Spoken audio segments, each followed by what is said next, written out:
My favorite thing about being an adult is you can have 4 different types of tea and then just go to the store and buy a 5th type. Oh, what I kind want to of say we have tea at home.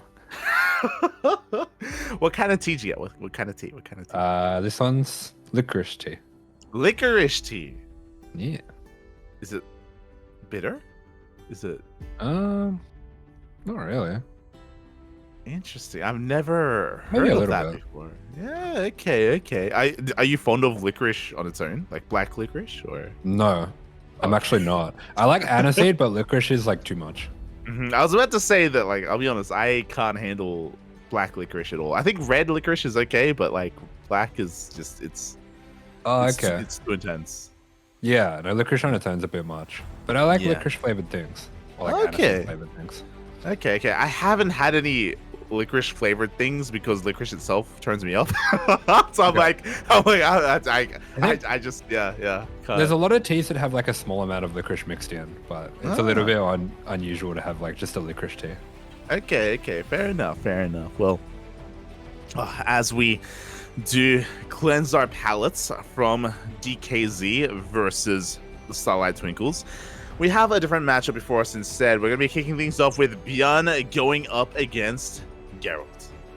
Yeah, I'm going to be having my tea while Rewhite has a cigarette. I think Dark's the one having a cigarette. I think Rewhite's just in the corner. Just oh my God. We're going to be kicking things off on Neo Humanity. This is a bit of a weird map when it comes to TVP. It is a map where you can kind of camp things up. We've seen players like Harston going pretty fast into carriers on this map. And I wouldn't be surprised to see Gerald do that as well, but ByuN does not really care if you're defensively stanced. He'll still attack you. And here he is in the top left-hand corner of the map for Shopify Rebellion. And in the bottom right-hand corner for PSISTORM Gaming, the Polish Protoss, Gerald. Oh, in the chat. Now I want to drink Ouzo. My guy. I fucking love Ouzo. Wait, what? Ouzo is like aniseed flavored liquor. The cool. Oh, I've Yeah. never. It's like I think it's a Greek spirit. It's not liqueur, sorry, it's just a spirit, but it's like an aniseed flavored spirit. It's so nice. I feel like things that have like very strong flavors work really well as spirits. Okay, I've never had it before. I'll be honest. Okay. It's so good. It's a very like you get the really like those kind of lads in Melbourne, especially the older ones. They love an Ouzo and Coke. Oh, okay. I used to I got into it because I used to play kebab. I was just reading the chat. I used to play poker at the pub, and there'd be like all these like middle-aged Greek dudes that would have Ouzo and Cokes while they were playing poker. So I tried it, and it's actually so good. Okay. Next time I order a kebab, I'll make sure I have some Ouzo with me. But yeah, sounds interesting. I've never heard of that before. But I mean, to be fair, I don't really drink too much either. Like I have very limited experience with too many different alcohols. I've got like tequila. I got pisco. Yeah. I actually have caramel infused tequila, which is actually pretty good. Pisco's a weird one. Pisco, I don't think you normally have it not in a cocktail. Like you can have like a pisco sour, take it up with some egg whites. Yeah, for sure. I mean, you can have some pisco shots. Oh, I've had some. It sounds horrible. Oh, I mean, that sounds like a bit of. It sounds a bit full on. Maybe that's why you don't like alcohol. I mean, it hasn't stopped me before, Papi. Oh, God. As we're getting into this game, and pretty interesting overall here, as we did have a Rax expand set up from ByuN. We see multiple additional Raxes going down behind that. So ByuN is setting up for a 3 Rax build here. Meanwhile, Gerald, a bit of a proxy of his own. Yeah, proxy Stargate coming up against 3 Rax. I definitely favor the 3 Rax in this matchup of builds. We did see yesterday Mario go up against Firefly and lose with a 3 Rax against 4Gate because he got base traded. Mario and ByuN, they just always pick the same builds. I guess they just must talk a lot because they seem to always pick the same builds on the same maps. They're just really on the same page with that sort of thing. So Mario plays 3 Rax, ByuN plays 3 Rax. React is declared good on Neo Humanity. There we go. They have decreed amongst all the Korean Terrans, and yeah, not wrong. I mean, the last time we saw Mario on Neo Humanity, he did 3 racks as well. The other night, even if you recall, it was quite a wild turn of events as we ended up in a really weird base trade. But we'll see how this does turn out here. As you were saying, we'll see how much damage these oracles can get done, as we do have plenty of Marines back at home, plenty of anti-air to work with.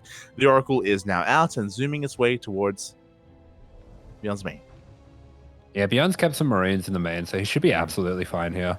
It does mean that Gerald's going to get the scout on this, which is, it's of course helpful for him, but I seriously doubt he's going to be able to get too much damage here. As wow, the Oracle goes down. A bit of miscontrol from Gerald. Maybe didn't see the Marines here.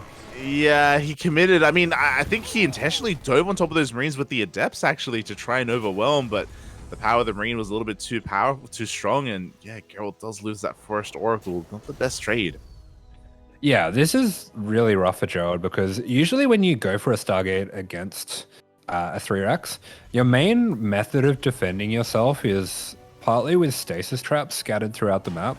And losing your Oracle and not being able to do that is very painful. The other thing is the extra Oracle not being there means that ByuN is much less likely to be pinned back at home. The other way you can do it is bank up 2 or 3 oracles, and as soon as the 3x moves out, just dive on the mineral line. But these are 2 things that ByuN's not going to be too worried about anymore. Yeah, everything's just coming up for ByuN here as he moves out. This has been spotted by Gerald, and now he's got some options here available to him. He's going to be rushing back home with that Oracle to try to muster up a defense. We're moving out with quite a hefty army. You have 2 Marauders, these amount of Marines, and we go for a full wall-off at the natural. Yeah, Gerald is in huge trouble. That full wall-off is absolutely desperation. ByuN even faster react, almost takes down this Oracle at the front, and the full wall is going to buy him some time. ByuN actually choosing to go for the Finnish Gateway, which is quite interesting. I guess there's no battery in range of it. Yeah, there's no battery in range. That does hinder the production of Gerald as well. We do have the overcharge, we do have a force field as well, but I mean, I feel like ByuN was going to back off anyway, and he will be able to get the second gateway. Yeah, the patience from ByuN, this is brilliant. He doesn't use his stim, so he's just going to be picking away at these units, waiting for the shield battery overcharge to finish, and as soon as it's finished, he dives on in. He's going to be able to deny a blink if he wants to go for it. He can deny the shield batteries. Yep, blink goes down, and that's a huge reset for Gerald. The force field was working against Gerald there. He just could not engage. He just didn't have the surface area to try and fight back, and the Twilight Council does go down. This push has done more than enough damage, but you know what? ByuN, he isn't done. He is reinforcing from across the map. Yeah, Gerald was forced to make a bad decision whether he loses his Stalkers or loses his Twilight. He chose his Twilight, but looks like he's going to be losing a lot of these Stalkers anyway. 5 probes going down as well. ByuN getting maybe a little bit over-aggressive there, not taking the best trades in the end because he didn't want to back off. He wanted to keep reinforcing and attacking, but honestly, he's just in a great spot now.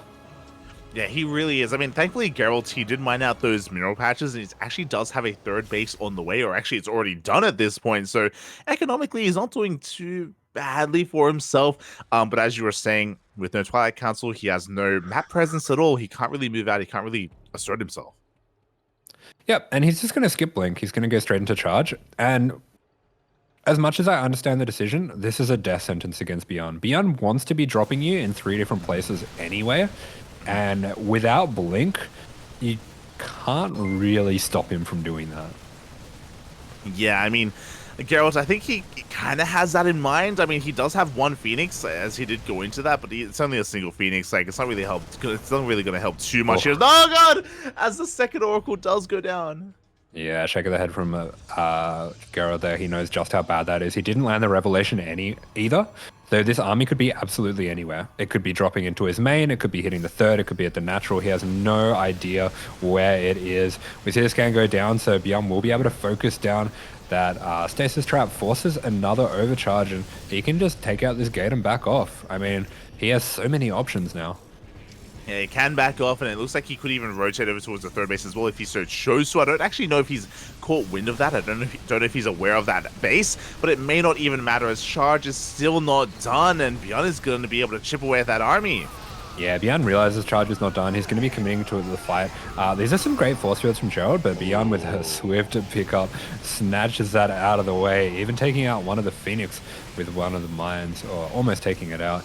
And Gerald's just in so much trouble now. It's just, this is the probably the worst place ByuN could be attacking, and it's still going to work. Yeah, he's still making his way through anyway. The Mines Oh. go off, they connect with the Zealots as well. We do have the Phoenixes trying to do what they can, but the Marauder army just stims on forward anyway. Huge mind shots. ByuN allows the warp in to finish because he's just going to kill those Zealots anyway. And GG is called. That was domination. GG, well played. It was a little bit unfortunate how the kind of openers matched up with each other as well. Remember, Gerald did kind of commit to a proxy Stargate into that Oracle, and we saw how that quickly fell on its face as well. Yeah, 3-Racks is not really what you want to be coming up across with that, especially if you lose your first Oracle. It's something that we see a lot with Hero, where Hero likes to be really aggressive with early Oracles, and pretty consistently you can see in games where he loses his first Oracle, it just doesn't really work out for him. I mean, sometimes he can make a comeback because he's Hero, but you fall really far behind if you lose that first Oracle. Yeah, exactly. You're just investing so much into it early on, and for it to not pay off, you're just setting yourself behind in a way. And it was a rough game one, but now we're going to be getting into game number 2. And the map of choice here from Gerald is Ancient Cistern. I just want to point out how highly they have Gerald rated. I'm pretty sure he's like 3 or 4 points higher than Creator. Yeah. Don't remind me, Papa. Creator, I think he's 69. Actually, if I do recall. Yeah, they're really giving a lot of props here to Geralt, and I don't like, in a way I kind of understand. I know Geralt, he has had a lot of successes in his career, like there've been a lot of high moments for him, but this year specifically, 2023, I don't think it's been his best year, to be honest. I think he has been struggling a little bit more. I think he's been having a harder time finding his footing, especially in WTL. We know why as well. Oh yeah, we know.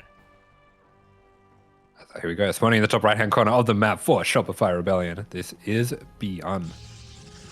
And spawning in the bottom left-hand corner of Ancient Cistern, we have the Polish Protoss player, Gerald. As we do, remember to hydrate, everyone. Drink plenty of water, even tea, if you have it available as well. And you may be wondering, what did they just say? What? We know why Gerald has been struggling. Well, we do. It's actually being showcased to us right here, right now. We pointed it out at the start of the year. That mustache, it's gone. Yeah, he's a handsome lad, but he loses the source of his power when he shaves the mustache off. Yeah, you know, his lips are quivering. You know, it's cold under his nose, and the stash is gone, Papi. What can we do? What can we do? I don't know. Oh. Yeah, Samson has lost his hair, and he doesn't quite have that fighting spirit anymore, but we are going to be seeing on this larger map that Gerald's picked out, it looks like he wants to go for a Nexus first here. So he is going to be taking advantage of the size of the map. Oh, actually, no, he does go for a core first. Okay, my bad.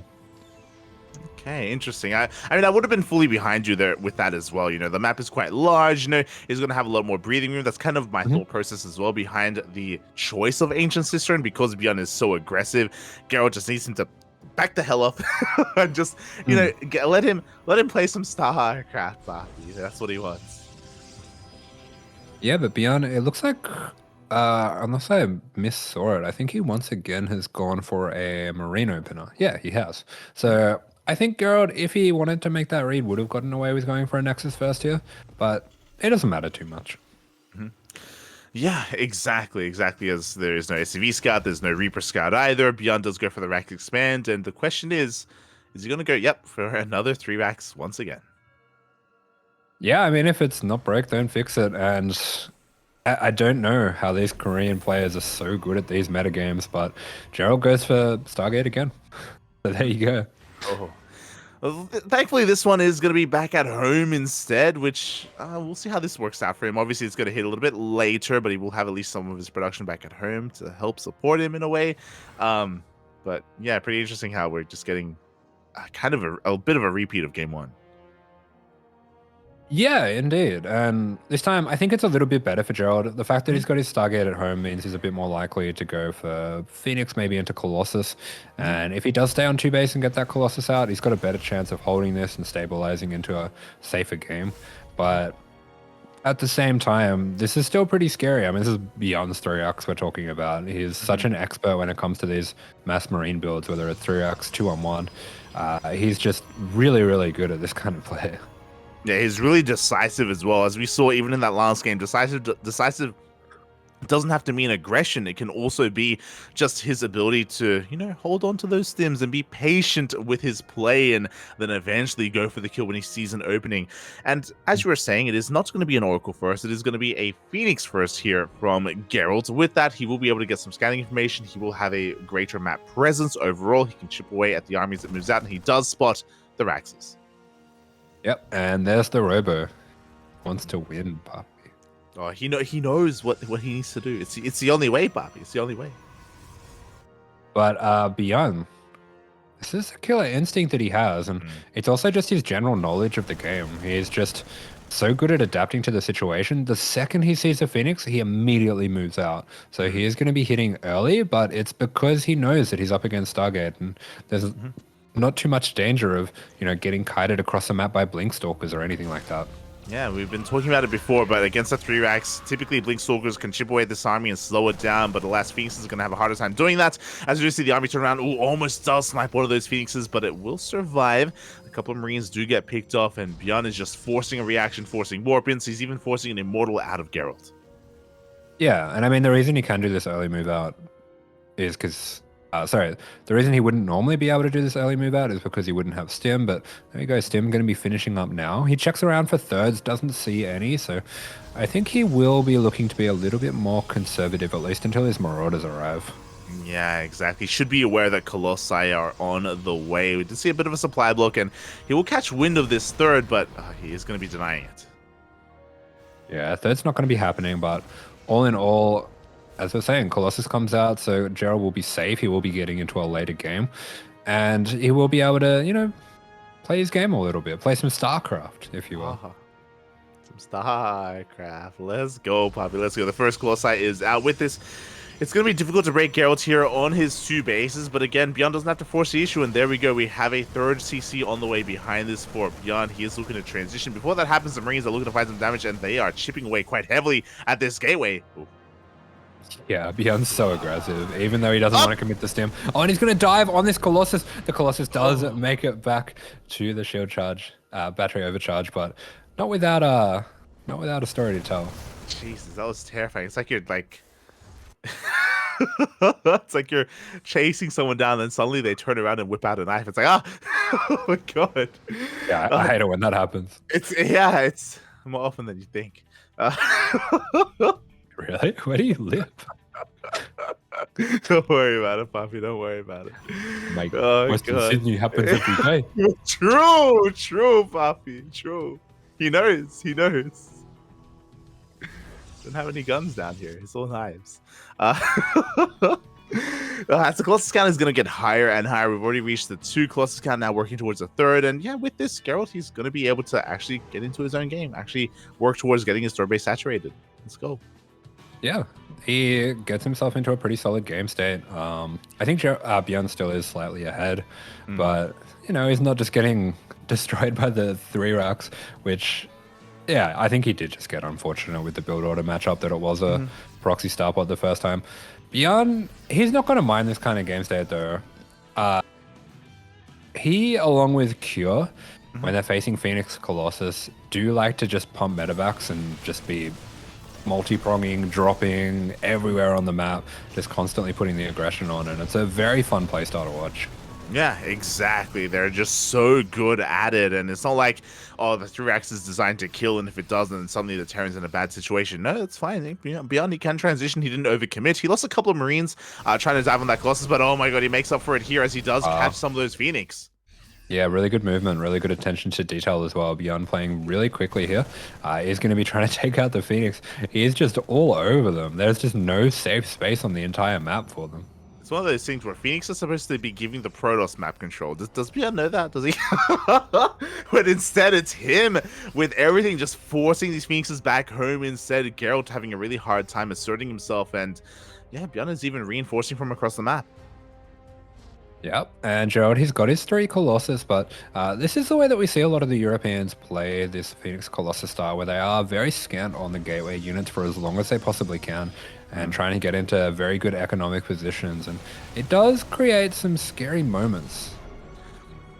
Yeah, it really does. And speaking of scary moments, beyond anticipating the army movements, but the first EMP does miss. But we have 2 more in the chamber, and Gerald has to be very careful with that. Does have to respect those ghosts, as 3 are being made at a time. Behind this, Gerald is actually looking to expand as well. He does have a 4th on the way towards the south, and is even going for a counterattack of his own. Yeah, gearing up to put on a bit of Prism Harass. ByuN already comfortably getting that 4th on location, so he is just marching on ahead with his build order here. Gerald's really not in a bad spot though. He is denying the attacks of ByuN. He got up to that 4 Colossus stage where he's going to be extremely safe, even if he does have to split his army up. Oh, yeah, exactly. And with that, we'll see if ByuN can kind of keep up with the aggression that's about to hit him, because we have a couple of adepts headed towards the 3rd base. We do have the Prism heading and slipping in towards that natural as well. ByuN does have a couple of reinforcements back at home, but he is losing SCVs. Yeah, really nice run by the Zealots on the other side as well. So, oh wow, Gerald is just making things happen everywhere. This is lovely. Yeah, we got Adepts at the 3rd, we have Zealots at the 4th, and we have the Prism going for a massive warp in, in the main base as well. And this is even forcing ByuN back. He was in the midst of going for his own push. It's not about the size of Gerald warp in. It's about how he uses it. Yeah, I'm satisfied. Nice. Yeah. We have a pretty heavy delay on the build of the 4th, but it's still going to get done. And we lost the Prism for Gerald, which is, it's rough. It's not ideal. Behind this, though, he's got a pretty healthy army. Disruptors are on the way. Archons are on the way, as well as that 2nd Forge. So ByuN's going to try to make something happen with the split push here. I wonder if Gerald's caught on to the fact that this is coming. Yeah, we'll see. I mean, for the timing, he does have a decent army towards the south, but he misses ByuN a little bit. He does catch a medevac, but ByuN, he stims on forward. He is looking to find some damage. He does take down some of these pylons. He wants to try and maybe even get the Nexus. Oh. Yeah, Gerald gets caught completely out of position here. It looks like there's not enough medevacs. Maybe some got taken out by the Phoenix, so this army's not going to be getting out alive, but that means the left army is going to be doing so much damage. Does Gerald have an army split off ready for this? He doesn't. The Disruptor is going down. We see a recall, so this will be pushed back, but not without getting a good amount of damage. And ByuN, he is just like flowing water when it comes to this matchup. It doesn't really matter if you defend, because these attacks are not going to stop coming. They're not stopping, but ByuN did lose a decent chunk of his army earlier, and Gerald, he does want to engage. He does want to try and chase this down, but alas, he cannot. He gives up on the chase. He backs off, and ByuN does preserve the core of his army, the Marauders, those ghosts, and he can look to remax. Yeah, ByuN can do this all day. He's just going to be crashing down on 2 sides over and over again, trying to outpace Gerald. And it's going to be down to Gerald to keep up, maybe land some really nice disruptor shots and try to change the tide of battle. Yeah, the other scary thing is that we did just recall, so there's going to be a window here where he won't have another recall available. So if he does get caught out of position, then he won't be able to make up for that. We do see a spotter, Stalker does confirm the army on the left-hand side, and Gerald can prepare himself. Nice. Yeah, I mean, props to Gerald. He is 100% keeping up with ByuN here. Yeah, he really is. We have Disruptors joining the fray as we speak. As you're saying, we're looking for those Novas, and one of them will connect. Yeah, good preemptive Nova after that Stalker spots out the army. We just see ByuN pushing on 2 sides once again. Gerald should be split, ready to deal with this time. He is split, but is he ready? Because one Disruptor goes down immediately here. Only a handful remaining on the left-hand side. At the same time, there is one Disruptor on the right, but only one. Up! Oh yeah, he looks a little bit undersplit on the right-hand side. The Disruptor expertly sniped down by ByuN. He loves sniping Disruptors. Yeah, he loves it, Bob. He doesn't even like it. He loves it. Yeah, he doesn't even think about it. He just sees it, he clicks on it. Doesn't matter if it's fired 5 seconds ago, 1 second ago. If it's in the middle of firing, he just clicks it. Yeah, and usually it works. Yeah, it always works. I don't understand how. I need to make sure that I'm not watching it too often, because it does not. Warning to Terrence. Yeah. Don't try it. Yeah, it gives you the delusion that you're like, oh, I can do this. No. As here we go. We do have the army of ByuN hitting that 3rd base. A massive Dewdrop zooming towards the main as well. Does Gerald have eyes on this? Yeah, ByuN is everywhere, taking some really nice trades. He's going to be pushing back and forth. The Phoenix are going to be catching this army to the north here, in the main, and they're going to clean it up extremely effectively. This was not bad for Gerald at all. While 7 probes do go down, I think that was a great trade. Yeah, but I worry because I think the disruptor count was just reset. I think that was like 4 disruptors in the main base that did go down for Geralt, and now Oh. ByuN can focus on the assault. We do have a recall, but that Nexus is so close to going down. Yeah, it feels like ByuN is in every base of Gerald right now. And okay, we are going to be getting a pretty decent cleanup here. ByuN making a fighting retreat is going to be clearing his way through the flanking stalkers, and oh my goodness, he is just in constant motion. Yeah, he really is. And these Marauders are heavily oversimmed, but you know what? They're still alive. They can still pack a massive punch, and he does trade quite well in the end. Gerald forced to back off. He has been able to preserve his Colossi count, and he is rebuilding all of those Disruptors. ByuN is just going to be backing off and getting ready for another push, as Gerald hasn't been able to force ByuN to stay at home at all. We had that one moment. We had Zealots all over the place, but that was the only moment. Oh, that... Do we have? Yeah. Okay. Yes, you do. Okay. Just fixing my sound. Yeah. As we do have those 4 Colossus still surviving for Gerald. Looks like he's rebuilt a few of them. And with the Archons and Immortals on the way as well, he's looking to harden up his army, make it a more high-tech army to deal with just the constant low-tech barrage that's coming out from ByuN.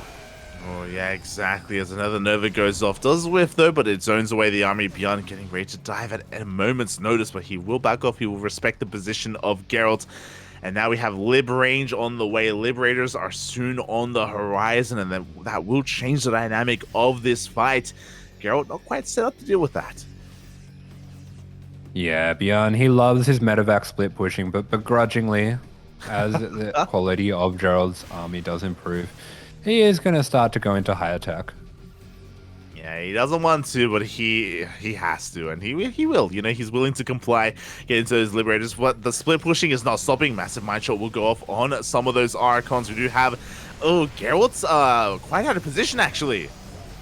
Yeah, I mean, Gerald had to be really careful with his army because ByuN was threatening to surround it, and in the process of doing that, does open up that left flank. Yeah, now the base will go down. 10 workers as well. We get an EMP and 2 more Archons go down, and Geralt, he just can't keep up. Yeah, ByuN is everywhere. He is completely overwhelming. He is just, I don't know, this seems like such stressful play to go up against. It really is, as we have 2 Nexi going down, one after the other. The army just stims on in towards the natural as well. The Robo falls. Boys are being pulled to fight, which is never something you want to be seeing here against a Bio army. The Colossi are waddling on in, but they're waddling into their deaths. That's Geralt. He just cannot deal with this army. Yeah, there is quadruple stimmed Bio just absolutely everywhere. We see red health Marauders charging into Novas, and the Colossus, they will eventually clean this up, but not before just about everything in the natural goes down. I was about to say that the Colossi survive, but they are the only thing that survive in the natural base, as Geralt is down to only 2 Nexi, only 1 mining base, barely a mining base at that. And Geralt was able to cause a little bit of havoc across the map, but he wasn't able to do too much other than that. It was merely a nuisance here for ByuN as he preserves his worker count, and he's still looking insane. Yeah, I mean, Gerald was doing well for a while, but ByuN, once he starts getting the momentum and he sets this pace, he's not going to slow down. It's just a matter of when you slip. Yeah, exactly. It's just one mistake is all it takes for just everything to go downhill, and that's exactly what we saw. You know, again, props to Geralt for keeping up for as long as he did. It was very impressive, to be honest. Like, I was very, very happy to see him going toe-to-toe with ByuN, but he can only do so for so long. Yeah, and I mean, ByuN just stalking around. Gerald is trying to find an opening, but it almost feels like ByuN is the predator here. He is, as the Liberators lay siege upon the army. The Colossi once again survive, but everything else goes down. Yeah, everything except these 4 Colossus and the Viking, the one Viking, the lone Viking that ByuN didn't want to make is going to be picking away at it. In fact, I think he's made maybe 4 or 5 times more Liberators than Vikings this game. You're not wrong. As finally the Colossi that have survived the entire game, they do go down. GG gets called, and ByuN will take the series 2-0. GG, and yeah, Gerald might almost be happy that's over, because that looked very intense to play against. Yeah, very stressful, a very intense situation for Gerald. But again, GG, well played. You know, he was able to hold his own for quite some time against ByuN. I hope he's able to take some solace in that, as Shopify Rebellion have a good start to the series. But that is merely the start, because we have plenty more matches ahead of us. Yeah, there we go. We had our friend in the chat asking if MaxPax was going to be playing today. MaxPax is going to be playing today. Nah, better luck next time, buddy. Oh goodness, yeah, MaxPax will be featured here tonight at the end of the evening, towards the end of the broadcast, going up against Scarlett. But before we get to MaxPax, we have Lambo versus Special. Yeah, okay, this is a very interesting matchup. I feel like these two players are at very similar levels, and they also approach the game in a similar way. Lambo may be a bit more solid and standard, but they're both very cerebral players. Mm-hmm. Oh yeah, they really are, and this is going to lead to an amazing game, as here we have him, Lambo. Ooh, getting a 9 in offense? Yeah, I think that makes sense. A lot of his play revolves around timing attacks, at least in ZVP. Yeah, this is interesting. I mean, it does revolve around timing attacks, and I would kind of lend that towards offense and strategy, but he's being docked pretty hard on like some of those other stats. Mm-hmm. Aye. Yeah, maybe a bit harsh, but we do have a Special, slightly lower rated. Both of them getting a bit of a nod for strategy. I feel like that's both of their advantages. I mean, Special strategy in terms of strange build orders, great multitask, great micro, great game planning. And Lambo, also a really good game planner, but in more of a Zergy way, where it's more mid-game. It's more getting to your big drone counts and removing options from the other player. Yeah, exactly. So I do love the kind of dichotomy that these two players have, and I do think it's going to lead into a really impressive series. Meanwhile, I don't know if you noticed, but I believe this is a new photo from Lambo, right? Yeah, maybe. It's very bright. It is. That's what I mean. Like, he's like a glowing, like, human being. Like, it's like the light is coming from within. Oh no. Yeah, I think they've got the new sweaters as well. That looks like a good sweater. It looks like a nice. Yeah, I'm pretty sure they're showcasing the new merch. So shout out to Lambo, looking very well kept in this photo, and oh boy, I hope that we get some cams as well, so we can get a better eye on the new jerseys. On the light inside him. You're on the wrong website for that. What do you mean? You're on the right stream, Bappy. Let's go, as we are all here to watch. As the players are just kind of gonna be setting up here. Looks like they're giving some nods to the micro of Lambo as well. Apparently both players have an equal amount of defense, which, to be fair, I do think that at times Lambo can struggle, especially when it comes to the aggression of his opposing player. We have seen that before. I've seen that. Yeah. I would say that for Special as well. Special's what I would call a good hammer, but maybe not as good a nail, where when the game goes the way that he thought it was going to go and his build is working out the way that he intended, he does really well. But when his build doesn't really work out, sometimes he falls a bit flat on his face. Yeah, we've seen that as well. But when it works, boy, does it work, So I am just my mouth is watering. I just want to sink my teeth into this series. You'd think with a score like that, he'd be a good hammer and a good nail. Yeah, nice. As spawning in the bottom left-hand corner of the map, it is the German Zerg playing for Shopify Rebellion. This is Lambo. And in the top right-hand corner for Royal Blood for PSISTORM Gaming, the 69 himself, the Special. Oh my god. We were talking about Lambo and how there was light within him, but apparently I'm somewhere else because Special is glowing. My god, there's like light all around him. Mate, that's what happens if you go to the gym. Have you been to the gym? Do you know the gym? Do you know Special goes to the gym? The gym? Gym? I need to show you a TikTok later.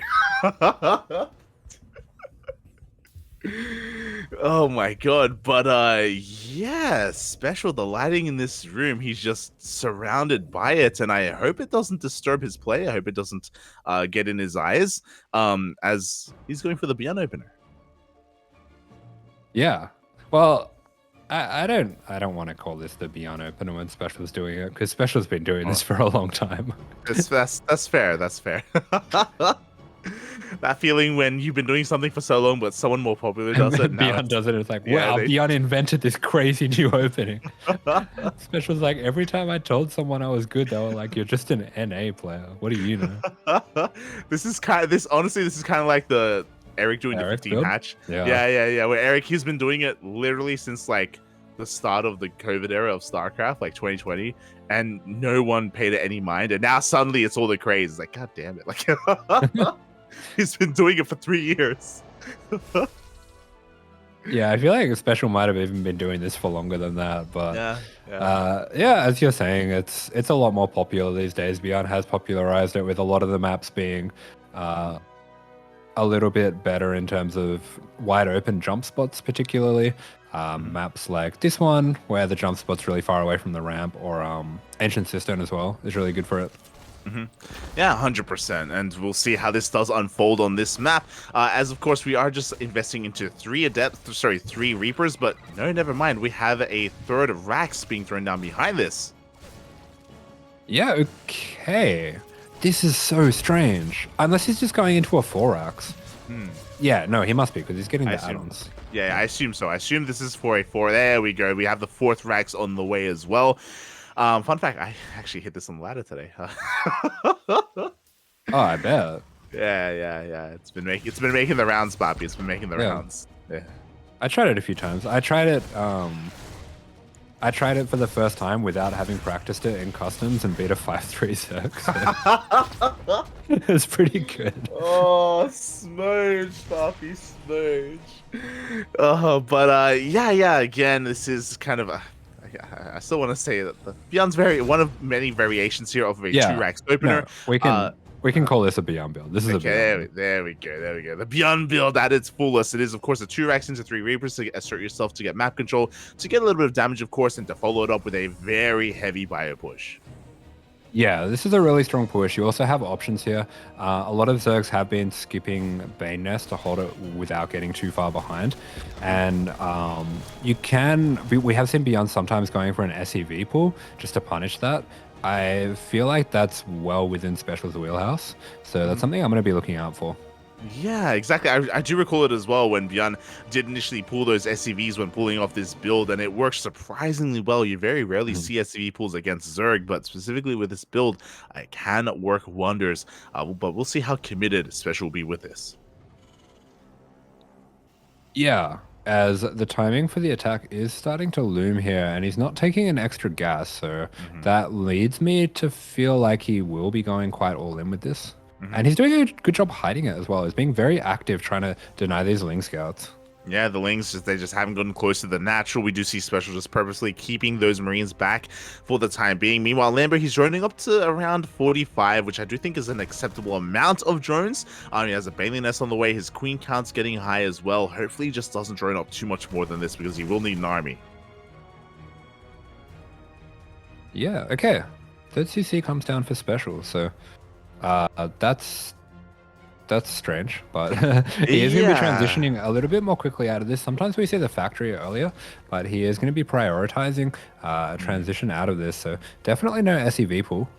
Yeah, interesting choice here from Special. Maybe just not feeling too confident about this doing game-ending damage against Lambo. He is maybe respecting his opponent quite a bit, since he's going to be pushing on forward. Does go for the scan, going to be able to clean up a bunch of this creep.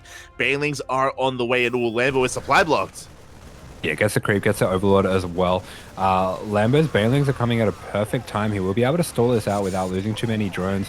Nice micro with the Queens, but the Lings are being bled off, and the fact that we don't have the Lings now as the Banes start to hit is going to make this a lot scarier. Those Banes get a lot easier to snipe, but looks like the Queens will be pushing Special back. He doesn't want to commit to another stim.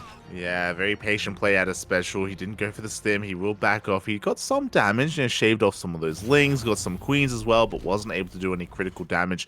Lambo, for the time being, has held as he's looking to try and catch these Marines. Yeah, this seems like a little bit of a blunder. Especially if, that is so unfortunate. Special almost got all the Banelings. If he had gotten all the Banelings there, Yeah. I would feel like this was a fantastic trade for Special. But with that last Baneling connecting, this is actually pretty bad for him. This opening didn't get done what he was looking for.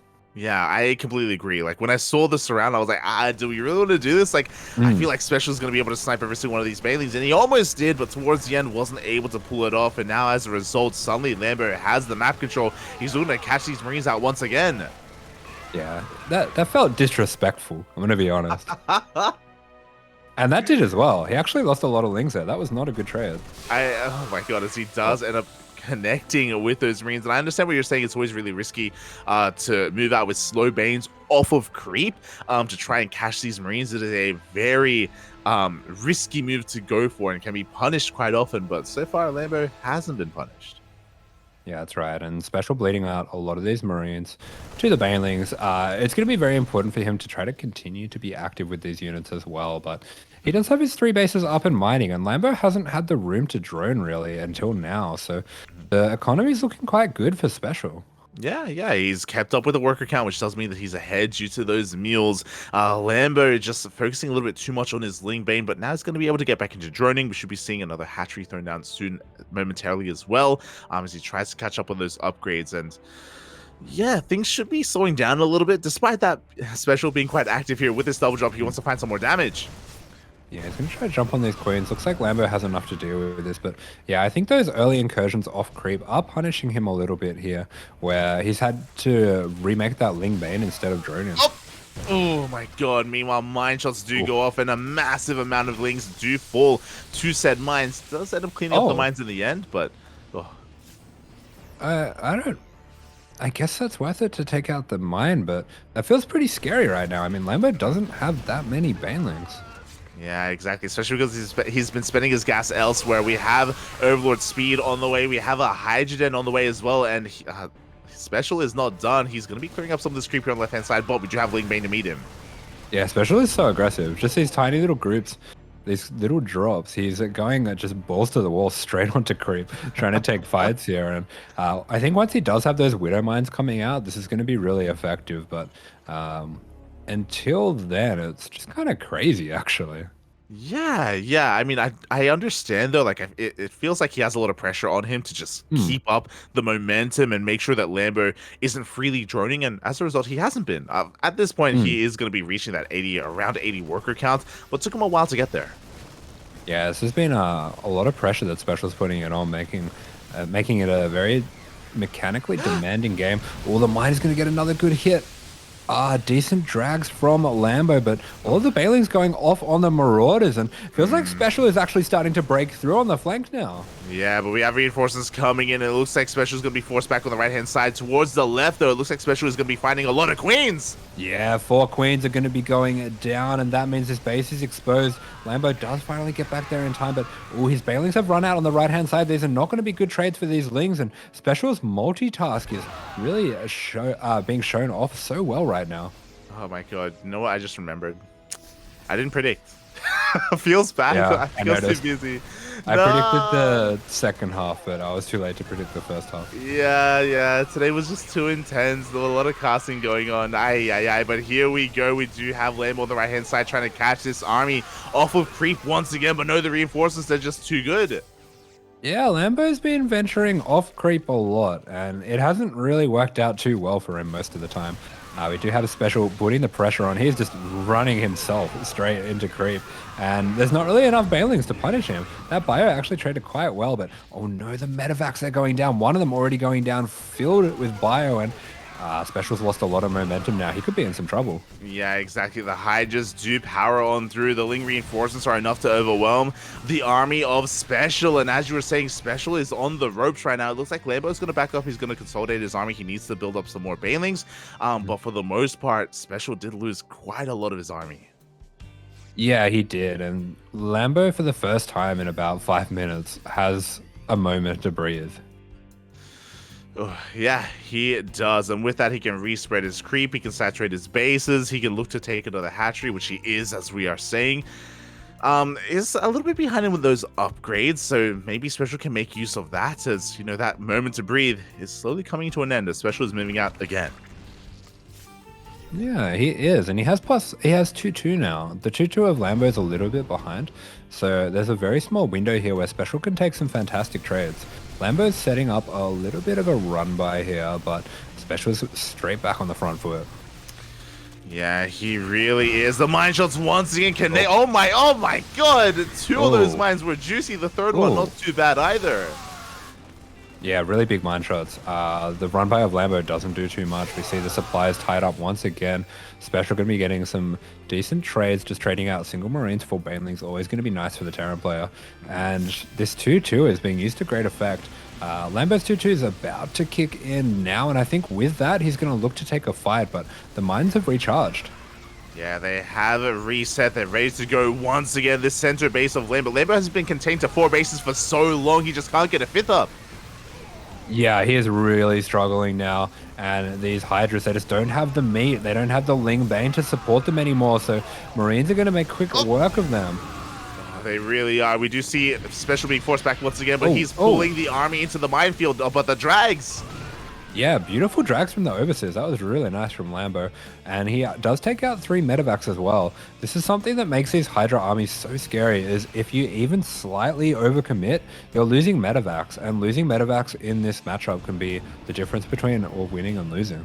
Yeah, exactly. They stop the drop play. They stop the longevity of your army as well. And Special, as a result, has been hurting a little bit. He is going for a double drop here on the left-hand side of the map. It is going to be spotted by Lambo. Meanwhile, he just continues to keep on pushing forward, continuing to keep Lambo on 4 bases. He's going to try and expand over on the left instead. Yeah, I don't think this path through the center, as much as it's important to keep the creep under control, I don't think it's the best place to attack. And there we go. Special does agree. He's going to be angling down towards the right-hand side.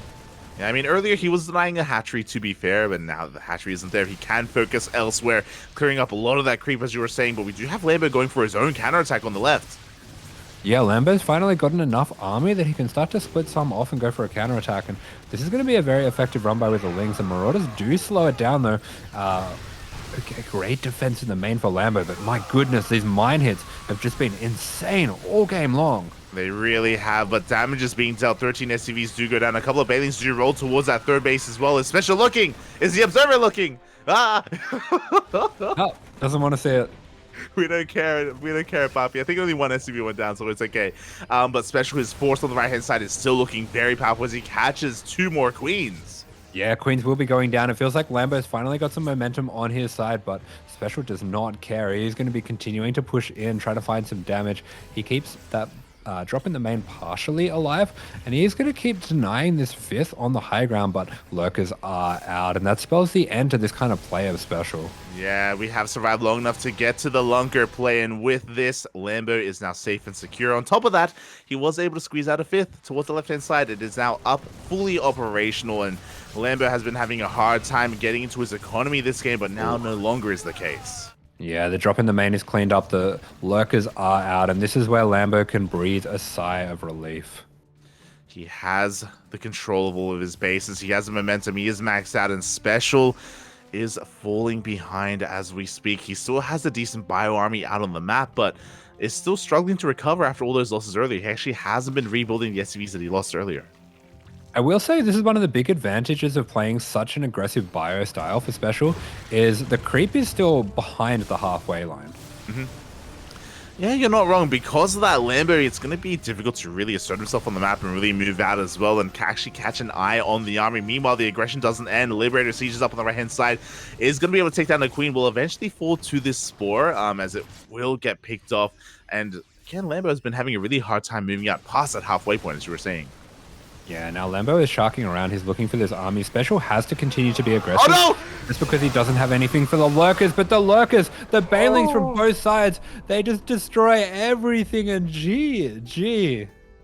Oh, boy. GG, well played. The full surround, the Lurkers from behind, the Banelings from the front. There was no way out. And Special did lose everything there in the center of the map. I mean, things weren't looking too good for him anyway, but by that point. I mean, special is basically keeping the aggression on, just because if the lurkers ever make it to your base and you don't have Yeah. tanks or libs or ghosts or anything, Yeah. you're just dead. Pretty But much. it's a double-edged sword. For sure, for sure. So GG, well played. Lambo will take game number 1, but it wasn't the easiest game for him. Like special, he was finding a lot of damage. He was denying bases. He was killing queens. But he was having a hard time getting that critical damage that he was looking for. Like Lambo was barely holding on. Yeah, I mean, things looked really scary. Special played that really well. I loved his multi-prong aggression, and I really liked as well that even though the first attack didn't go so well for him, he was able to use what little he had to keep the pressure on Lambo. But in the end, I think that's very hard to overcome when your early game doesn't work out with such an all-in build, and he just doesn't quite get the damage that he's looking for. Yeah, exactly. I mean, we were talking about it when it was occurring. You know, his third base was really late, and we were surprised that he was even going for that third as well. So because of that, like, his economy was slowed down to begin with. When he was trying to establish his fourth base, you know, that's when Lambo was going for his own counterattacks and his own run-bys. So Special just didn't have a lot of longevity in that army. That's why there was so much pressure on him to do damage. And he was, to be fair, but alas, wasn't enough to take game 1. All right, but game 2. Special has picked Grassfan. You know what that means, right? Okay, it could mean one or two things. And what are you thinking, Papi? What are you thinking? Are you thinking mech? It's mech, yeah. Yeah.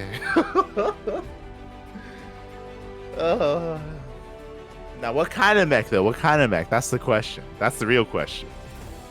It's going to be Speed Banshees and Cyclones, of course. Yeah, let's go, Bob, with a new form of mech, the Banshee Cyclone. We'll see if we can get into that, of course. Gressvan is a bit of a larger map and has quite often been known as the map that has ended up in a split map scenario more often than any other map, really, in the map pool. So because of that, because of the attack paths, because of the base layout as well, especially once you get that center base, you do kind of unlock so many more behind it, and you can slowly take them as well as a meching player. So I do think that if he were to whip it out, this would be the map to do it on. Yeah, I mean, we have that. We also have a lot of the places where you're taking engagements are very flat, which is really good for Cyclones because lock-ons don't get broken. This has been a map that we've even been seeing players that don't normally play mech, like Clem, play mech very regularly. But here we go. In the top left-hand corner of the map, this is Shopify Rebellion's Lambo. And spawning in the bottom right-hand corner of Gressvan for PSISTORM Gaming, it is Special. You're called Clem a mech player, aren't you? Yeah, I was not about to say. That's you're on copium, Bob. You're like, oh, you know, these players they don't usually play mech, but you know, Clem he has to because of the map. He even plays mech. He always plays mech. I'm seeing Diego playing some mech. I love Diego's battle mech. He plays with passion. Yeah, with porrada. Oh, caralho. Oh my god. Yeah. You know, these Terran players, they're shedding their skins. They're showing their true colors, and the color is the color of mech. Yeah, and looks like Special this time round is going to be going for racks into a factory on the low ground rather than the 2 rack setup. This is more what I'm used to seeing from him, rather than something like that 2 racks into a 4 racks. I think this style of low ground wall off is what he was doing most commonly. I 100% agree. When I think of this kind of racks into factory on the low ground, my mind, it does immediately go to Special. I believe he even did it recently in OSC King of the Hill on this channel a couple of days ago. So, oh boy, yeah, this is kind of what he is known for and is what we should be seeing here. No additional racks, no 4 racks follow-up or anything like that. That racks, as soon as that racks has made an add-on, it is going into the air and it is staying in the air. Like it just doesn't care, Papi. I don't want to believe, Papi. He's a bio boy, right? He's gonna be okay. Oh. He's just doing what he has to do to survive. You're an animal, Papi. You're an animal. But here we go. We are gonna be sending our first Reaper across. We do have a second Reaper behind this actually as well, which is very interesting. I really like this. I wonder if he's trying to show Lambo multiple Reapers to make it look like it's a 2 Reaper opening. I think we'll know that that's happened if Lambo delays taking his third. And it looks like Yeah. that's what's happening. Yeah, there we go. So for those wondering, typically against the 2 racks opener, you do delay your third base. You heavily rely a lot more on your queen production, and you prioritize link speed. As we can see, link speed is already on the way. So Lambo did kind of go for that reaction as the second Reaper is making its way across the map. Meanwhile, on special, he's getting into his 1-1-1. Yeah, there we go. So a bit of a different 1-1-1, and he's going to be a little bit accelerated as well by that double gas opening. Very unusual in TVZ. Yeah, exactly. It is a little bit out of the norm, and I'm very curious to see what comes from this in the end, as we do have that natural on the way. And yeah, look, I'm still kind of hoping. Okay. I want to point out as well, Special has to win this for PSISTORM to stay in this match. True, true. You know, they are up against the wall right now. We saw ByuN have a dominant performance against Gerald, and now already Lambo with his 1-0 lead here is 1 game away from taking the series. And Special does live up to his name. He does some really interesting stuff, and Yeah. he's going for a 4 Hellion, 3 Reaper attack here. These Reapers, I think they should be able to get a couple drones, but oh my goodness, the micro from Lambo, it's so good. Yeah, he pulls back the drones. He does get the surround as well. The Reapers get cleaned up, and behind this, you're talking about the earlier gases. You were talking about the kind of weird setup the Special was going for, and it is going to be for BCs. Yeah, BC. And he's doing weird stuff. He's doing crazy stuff. Against a player like Lambo, I don't really mind this. I don't think Lambo has necessarily... I don't want to say he doesn't have killer instinct, because he does, he does later in the game, but he doesn't have the early game killer instinct that like a Dark or a Solar or like a Rogue is going to have, where if you make a small slip up at the start, they're just going to come across and kill you straight away. Yeah, exactly. You know, he isn't the kind of player to punish early on, especially if you're cutting corners. And oh boy, we'll see if he can catch wind of this. He does confirm the tech lab on the starport. His Overlord is zooming in towards the main base. Before that can happen, the Hellions, they get into the mineral line. Yeah, Hellions getting into the third here are going to start roasting up some of these drones. Going to roast up the Lings as well. So very important with these mech openers that you do try to get some damage early on. Not perfect there by Special by any means, as Lambo gets the full scout as well. Yeah, exactly. It just wasn't enough anti-air in the main base. It was 1 Marine, or I think even 2 Marines for Special. But alas, the fusion core has been spotted. Lambo is aware of the BCs. He throws down the spores immediately. He's going to be continuing queen production. He should be working towards a lair, and you were talking about it before, but that Rax is in the air, and it's never coming back down.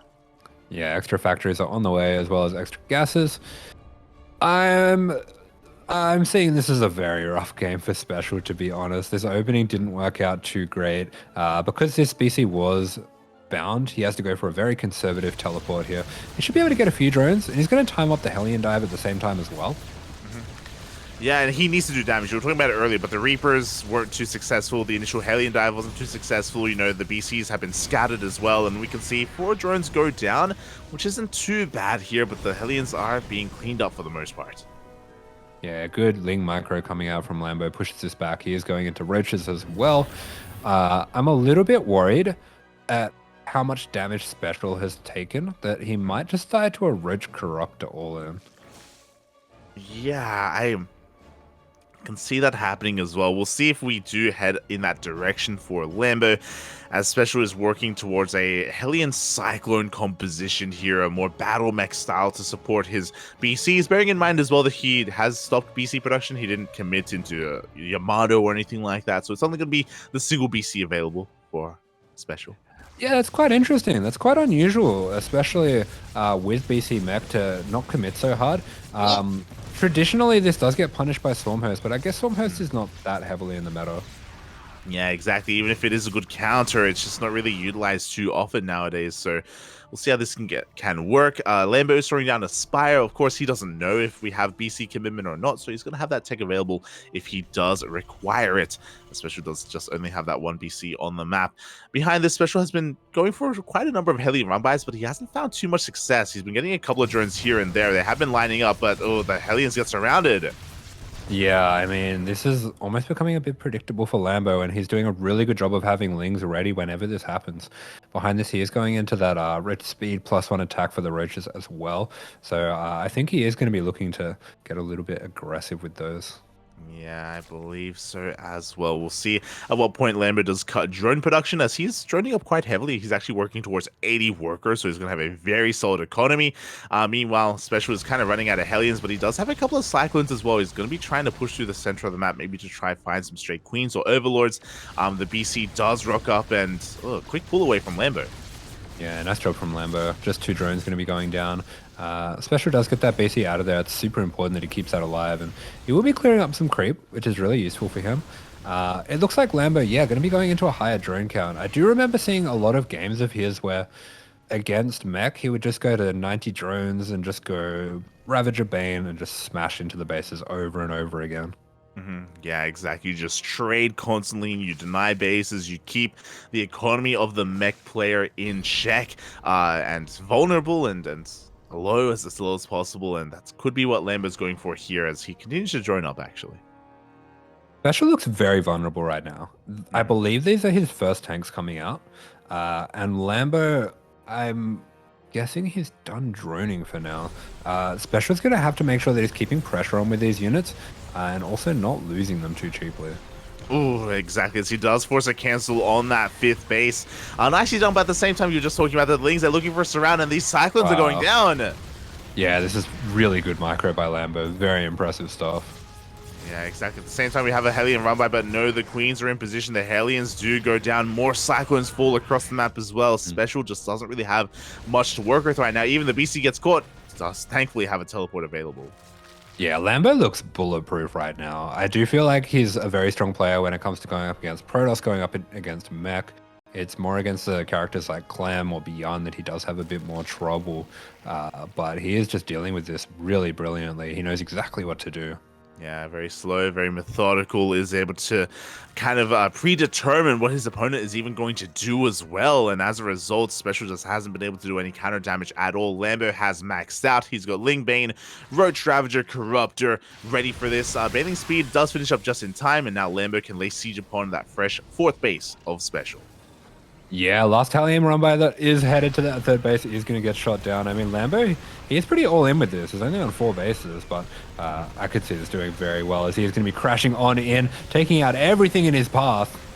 Yeah, exactly. Banes, they roll into every single Hellbat imaginable. We do have a couple of tanks on the high ground, but once again, they are also exposed. That 4th base is looking to go down, and the Ravager even catch more tanks. Yeah, more tanks going down. Looks like the BC is just going to be healed up, so takes down a few Corruptors with it, but every single tank is going down. The supply of Special is plummeting. It really is, and Lambo is just reinforcing from across the map. He's just rallying everything he has into the natural base of Special. The BC is standing strong, but the 3rd base has been broken, and I think there's only 1 tank left at that natural. There's really not much keeping Lambo out. Yeah, this opener of Special just was way too committed for how little it got done, and Lambo was so patient, so clean with his defense as well, and waited for the perfect moment where he could just overrun, and that's exactly what he's doing. Exactly, as the 3rd base does go down, we see Lambo just backing off to reinforce, regroup, make more banelings, and look to head towards that 4th base once again. Meanwhile, Special, he was able to keep that BC alive, thankfully, but I can't really say too much about anything else. I think he's still looking to rebuild his tank count, rebuild anything he can, really. Yeah, that 4th base is on its last leg. Special just managing to get that 3rd back up and running, but it's going to be very exposed either way. The BC has to go across the map to just try to catch some reinforcements out of desperation, but oh, there we go. This P effort is going to be overwhelmed. The SCVs go down to the Banelings, and with that, I think Special really has no more chances left. Yeah, exactly. We do see the tanks exposed, the Slackwoods trying to escape the onslaught before them. GG gets called, and Lambo will take the 2-0 for Shopify Rebellion and win the series for his team. BG, big sigh of relief coming out from Lambo. He does take down Mech, which I've been told is impossible, but he made it look very possible.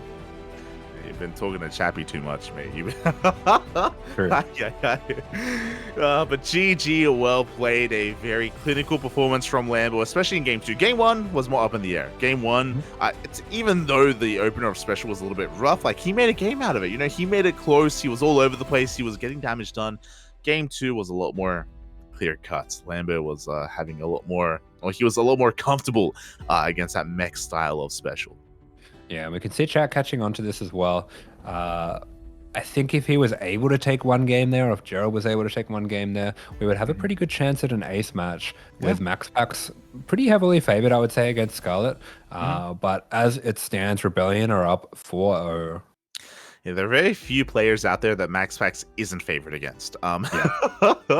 MaxPax is going to be looking to fight back for his team. Unfortunately, it is a team league, and we need more than just MaxPax out here for PSISTORM Gaming. He can still have a really good performance, don't get me wrong, but unfortunately, the series does go in favor of Shopify Rebellion. It does, and with this last match here, we're going to have to see how Scarlett is feeling about Protoss these days. You know, she does get a little tilted by Protoss, but she is the kind of quality of player that on her best day can beat anyone. Yeah, 100%. You know, she is an amazing player in her own right. Likewise, so is MaxPax. Look at those stats. He's got a 10 in defense, which I think is very apt, and 9s everywhere else. A solid A tier player. Really on the cusp of breaking into the S tier. If only he had some Premier Championship wins under his belt. If only he could participate in those as well. True. But I think the 10 in defense is new. Oh yeah, it is. He's been leveled up. This is, I believe before this, he may have been a B player, maybe. Right. But yeah, he did not have anywhere near as many 10s or even 9s in his stats. Yeah, I think that's fair enough. I mean, MaxPax's defense is incredible to watch. Some of the things that he pulls off, he just has so many, what's the word? How do we say this? So many fewer? That's definitely not right. He has far fewer units than most other people have in certain situations because he's cutting so many corners, and then he just holds anyway. Like he does things that are so on the knife's edge of greedy that they almost demand to be attacked, and then he just shuts down the attack. It's really impressive. He's just got such good understanding of the game. Exactly. He can cut corners and he gets away with it time and time again. He's somehow so efficient with his units. Somehow, some way, a handful of gateway units can do the same as an army for others could. So yeah, there's a reason why MaxPax is one of the best players in the world right now. He's one of the best Protoss, arguably the best. But I know that even recently he's been going back and forth with players like Classic and Hero and ByuN and Dark. So yeah, regardless, he is. I think we could probably all get behind saying that MaxPax is top 2 alongside Hero. We can debate about top 1, sure, but at least top 2 Protoss in the world. Yeah, MaxPax is, especially in PvT, been looking fantastic lately. Yeah. PvP as well. PvZ, I'm not as well versed in how well he's been going. I mean, he's just a top flight player anyway, so I'd expect him to do well most of the time. But he's been going for. Oh, I remember now. He always does these like 6-gate glaive attacks. Yep. I've been seeing him. We recently casted him in Kung Fu Cup against Solar, and we've casted him twice now. 2 full series against Solar in the past couple of weeks, and he makes Solar look bad. Yeah, I would imagine so. I feel so bad for him. Like his glaive adept, his execution of glaive adepts. Even before that, even like the initial 6 adepts with 2 oracles, and MaxPax just gets so much. I've seen him just end the game with that, with just his oracle and adept harass against Solar, and it's just like it's heartbreaking. It's intense. It's crazy. MaxPax has this thing that Hero also has, which the great Protosses can do, where with very few units they can make magic happen and turn what should just be a small poke into almost game-ending snowball damage. Yeah, it's like a small poke. It's almost like their version of a skill check where they just. It is. Yeah, they have like entire council and a forge behind it with +1 and blink, and we didn't even get there. We didn't even get a stalker made because the game just ends. It's like, oh, okay. Yeah. Yeah. I was watching some of his replays and I saw that quite a few times. He was playing completely standard, but he'd move out with 4 or 5 adepts and 3 oracles, and he would just be like killing queens, killing creep, taking out lings. Like, yeah, it's pretty crazy what he can get done.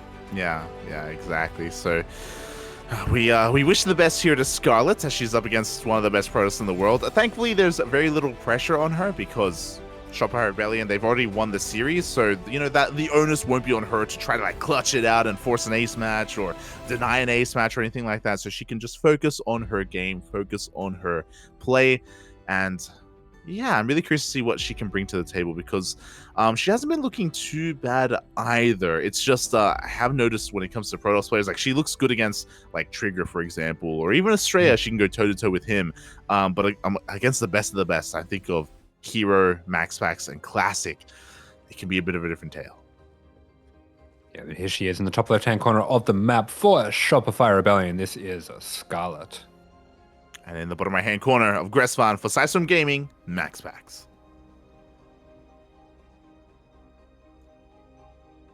Yeah, I will say a lot of the time Scarlett's play, at least in CVT, and I wouldn't be surprised if it's the same in CVP, it revolves around cutting corners very aggressively to get into unusually high eco situations with just her general speed, her ability to read the game as well, her strategic understanding. And I could see how players like MaxPax and Hero, just because they're putting on constant pressure, wouldn't really allow her to do that. Yeah, definitely. And I expect MaxPax to do the same, but we'll see. We'll see how the game does unfold, as we are on Gressvan, not typically a map that is well catered towards something like Glaive Adepts. But of course, MaxPax, he doesn't have to play with that. He can go for a more standard style, your Stargate into Oracle into Blink Stalkers. Yeah, absolutely. As we already see the block going down, a bit of a mineral harass as well. So MaxPax just using his speed to be a bit annoying here. And I got to point it out whenever we see it. Massive shout out to the Ling in Scarlett's background, the Reaver as well. Oh, they're beautiful. Nice. Yeah. And the 4x3 if you want. I know you like it. Yeah, I do. I'm jealous, Pappy. I'm jealous. They're the only plushies I don't have. I have all the other plushies, except for those. You don't have the super rare one. Yeah, exactly. S tier. You'll have to trade. Do you reckon you've got one that she doesn't have? No. As we are going to be getting into this again, nothing too crazy initially here, and yeah, shout out to Scarlett as well. I know you've been saying it before, when it comes to some of the other events, like maybe Pig's tournament or Wardy's tournament, where some players are maybe not willing to turn on their cams against MaxPax, but Scarlett is shout out to Scarlett. Let's go. Yeah, he's going to turn the cam on anyway. MaxPax, as you were saying, not opening with Twilight Council, is going to be starting things off with the Stargate opener.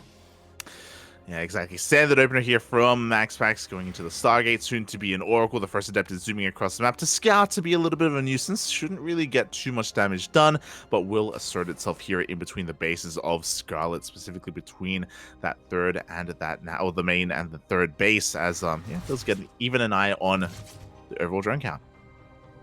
Yeah, he's just going to poke in here, make sure that he keeps an eye on everything that's going on, put some pressure on. He is just a very fluid player, very good with his multitask. So this is something that we do see the top Protoss is able to do, this kind of pressure. Ooh, nice moves as well. He does block that one drone in. We'll be able to get one drone for his troubles with his 2 Adepts. Yeah, a good sport trick by Scarlett as well prevents any extra damage. And yeah, behind this, as you were saying, just standard stuff coming out from MaxPax. We've got the Oracle. We'll probably have a third base going down right about now. And from here, he can just play into that Blink +1 style. Yeah, nothing too fancy coming out from MaxPax. Of course, we can keep an eye on maybe a Glaive follow-up. That is also a possibility, depending on whether he does or does not go for the Forge. But outside of that, nothing too fancy. As the first Oracle zooms across the map, Scarlett does send her Lings across the map as well. She's going to try and deny or even punish that third base. We'll see if she can get anything done as the Adepts, they come back in. Oh my goodness, the multitask of MaxPax, it's amazing. He is Oh, sniping down drones with the Adept. 4 oh, drones going down, 5 drones, maybe even a 6, oh. and that is just devastating damage. I'm getting flashbacks to MaxPax versus Solar. It's happening, Poppy. It's happening. Oh god, as yeah, 6 workers for 2 adepts is well worth it already here from MaxPax. We do have Lings going for a counterattack, but we do have plenty at home to defend. Meanwhile, the Spore isn't done yet in the natural, and more drones are falling. Yeah, once again, the best defense being a good offense. We've talked about it with Hero already, and MaxPax displaying it as well. Yeah, exactly. A good offense is a good offense, and it's MaxPax is all about that here. Meanwhile, when it comes to the follow up, we do have that Forge behind this, so it is going to be +1 into Blink, or maybe even mix things up and go into Charge. But more often than not, it's going to be Blink. Even goes for a safe strap into the main base, so we have. Oh, Oh, yeah, decent reactions. Only 2 of those drones going to be going down. yeah, only 2 drones. Could have been a lot worse for in the main base. At the same time, 2 oracles dip in towards the natural. 3 more drones full. And things are quickly adding up here in favor of MaxPax. It looks like the Adepts won't be able to do too much more, though. Scarlett is maintaining control of her bases.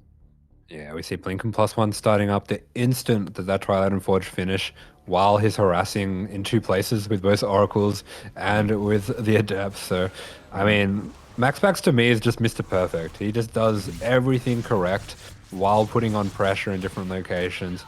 It's not always the most flashy, but it just feels like he makes almost no tactical mistakes. Yeah, exactly. It's just how it should be. This is how you play PVZ, and he does have a bit of a misstep there. He commits to a shade, and he will lose 2 of his adepts, but they already more than pay for themselves. Like, they've gotten so much value on adepts, they do lose value over time, so the more damage you get done with them, the better. We have another stasis trap in towards the natural. Scarlet does react in time. Only a single unit does get stasis.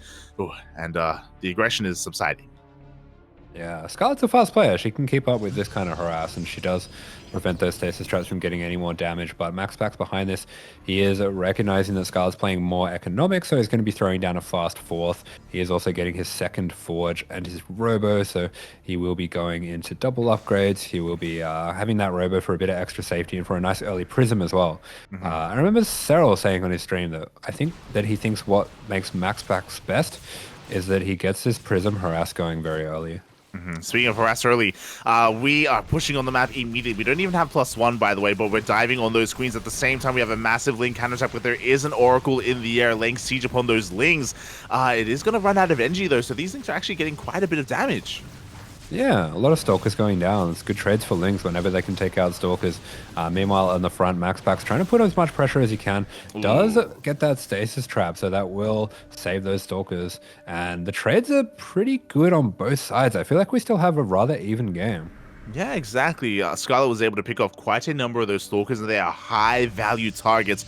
She lost a couple of Queens, but again, we're just losing minerals here for gas, so kind of in a way, a bit of a better trade for Scarlett as long as she's able to keep that crease spread up. Yeah, MaxPax is just going to continue to apply pressure here. He's going to be clearing a creep, trying to take some good trades where he can with the Lings, with the Roaches, just shave things off. I say Roaches, there's no Roaches, there's Hydras on the way. Yeah, it's going to be Ling Hydra, which can work very well against this kind of unit composition. At the same time, Scarlett is going for a massive counterattack. She's going to be forcing the recall. Yeah, the recall both saves those Stalkers and defends this Ling run by here, so good move coming out from MaxPax. Behind this, he is getting that Prism, so the aggression is going to start to become multifaceted as well.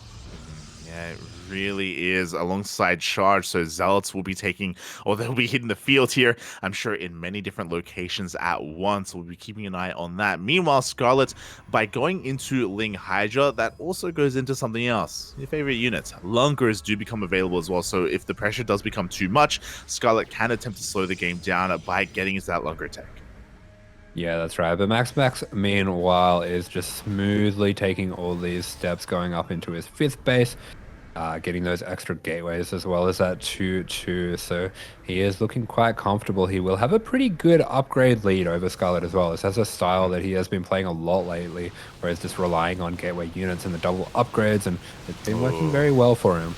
Yeah, and that hatchery is getting very low. Banelings will detonate on the army, but on Stalkers more than anything. Lings and Hydras are trickling on in. It looks like this is enough to force back the army for the time being. Meanwhile, the Zealots warping in the main base was cleaned up as well. No economic damage done. Scarlett's doing a really great job holding on, and she is getting into a good drone count as well. Yeah. Already getting up towards 80 drones here, so she can start to commit a little bit more to the army once she hits that count. Exactly, but that hatchery is going to be going down. That is the death of the fourth base. The stasis trap will go off as well on so many of those Lings. Yeah, big stasis trap. We have been seeing so many Protoss players use these stasis traps so well to form makeshift force fields, and they're really good for that. They really are, as MaxPax is going to be rotating towards the center of the map. At the same time, Scarlett could be threatening a surround or even a counterattack with her own Lings. As you were saying, her drone count is still looking very healthy, but another stasis trap goes off. Yeah, MaxPax's prophetic placing of those stasis traps has been really impressive. Zealot Rumbai going to be coming in, but Scarlett deals with that well. And the Lings are actually starting to push the Stalkers back. As that +2 kicks in for Scarlett, she's going to be able to take a little bit of momentum, but there are Zealots just everywhere. Yeah, and finally, economic damage is done. 10 workers go down to the Zealot Rumbais. This will be cleaned up, but finally, the economy of Scarlett is going to be hindered here by MaxPax, and that's what he's been waiting for. Yeah, he does get some damage. I mean, MaxPax's economy himself is kind of insane. That's 95 probes that he's up to now. Yep. Yeah, a couple of Banelings do trickle on in, and 8 workers will go down at the same time. A massive Link counterattack as well here towards the southern portion of the map, but MaxPax, he is going to be able to react in time. Yeah, he is. I don't know if he knows about these Banelings. The Stalkers are nicely placed between the bases, but the Blink is going to be committed away from that southern base where all the Banelings are. Oh, exactly. Scarlett does pull back for the time being, but she is amassing a massive Ling Bane army, as you were saying, and they can threaten these mineral lines. It doesn't take too many Banelings. It takes one Baneling to take down a mineral line. Oh. Yes. That sounds imbalanced. You like that one. Because it is. Aye. Zelram on left-hand side is going to be cleaned up. Meanwhile, MaxPax pushing through the center of the map. He has to be careful. There is a Ling army behind him, as he is now incorporating Colossi into the mix. Yeah, we've got some Zealots charging headlong into Baneling, so I'm sure Scott's going to be happy about that. And there is just a Zerg everywhere on the map. MaxPax has to retreat back to his bases. Beautiful little arc warp in there of Stalker's going to be protecting his mineral line, but we really need those Colossus together and on the field to push this back. Yeah, exactly. As Banelings are rolling into the third base and the fourth base, mineral lines probes are falling left and right. MaxPax being pulled apart a little bit. Yeah, he is, and this is a lot of economic damage for Scarlett, but she is also losing a lot of army all at once. MaxPax might be able to go for a counterattack here. Yeah, and he's going to have to. I mean, thankfully, he had a high probe count because he just lost 30 workers. But at the same time, we have a Zealot run by as well. Oh my god, hitting the third and the fourth base of Scarlett. Likewise, she's also losing a lot of workers. She doesn't have a large army. And MaxPax, his own army is looking insane. He is being triggered. He is going for that. Well, he should be going for that counterattack. Yeah, third Colossus on the way. We have those 2/2 Zealots everywhere. 3/3 on the way as well. +3 attack is about to kick in, and that is savage when it comes to those Colossus swipes. We do have a Templar Archives as well coming down, so in the future we can go into Archons, maybe even into Storm to help deal with the mass Banelings. But at the moment, MaxPax with a terrifying counterattack. Yeah, exactly. We have Zealots once again hitting every single mineral line. A massive warp into the main base. The Colossi are just too much. GG gets called, and MaxPax will take game 1. GG, but really fantastic game. Scarlett looked really good in that game. Yeah, she was keeping up for the most part. It was really impressive to see her go toe-to-toe with MaxPax. She was doing a great job at counterattacking. Towards the end there, as we kind of did take note of, she was throwing away a lot of army for economic damage, which is good, but it did leave her quite vulnerable, and that was the moment for MaxPax to strike. Yeah, and strike he did. Zealots at the third, at the fourth, in the main, massive 12 Zealot warp in the main sealed the deal there. I think Scarlett saw that and was willing to tap out at that point, but up until then she was really hanging tough, and it was only because of that massive mineral bank that MaxPax had accumulated with his 95 probes that he was even able to do that. Yeah, you're not wrong. And over time, those Zealot counterattacks did eventually find damage as well. But yeah, it was really impressive to see Scarlett hold her own and go toe-to-toe with MaxPax for so much of that game. And now it's going to be Scarlett's map of choice. She's going for Neo-Humanity. Okay, this is fascinating. Scarlett's strengths, when I think about her as a player, I think about similar to Neeb, that if you let her get to the late game, she's going to work out how to win in very complicated late game positions. I think that's what she's best at. Yeah, and we have seen a lot of that, right? Over the course of the years, especially the most recent years of StarCraft, Scarlett in late game against Australia, against Neeb, and she has been able to really flex that skill. And that is definitely something you can take advantage of here on Neo-Humanity. I wonder if that is the plan. Of course, there's the flip side of things, right? Where she may just want to try to end the game herself.